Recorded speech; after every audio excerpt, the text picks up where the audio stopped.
Welcome back to another technical deep dive here in the Debug Zone. Today we're tackling a big question and breaking it down with insights from other users.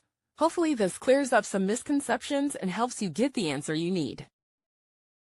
So buckle up, stay a little curious, and let's jump right in.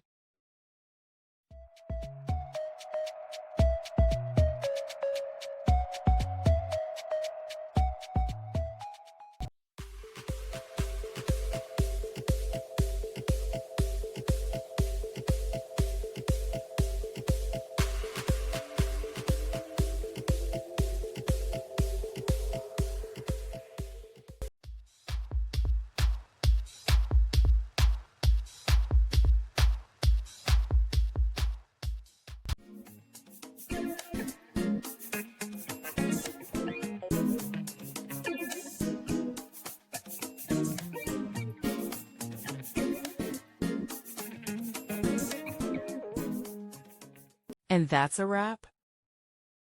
I hope you found the answer you were looking for. If you did, take a second to hit that subscribe button. It really helps out.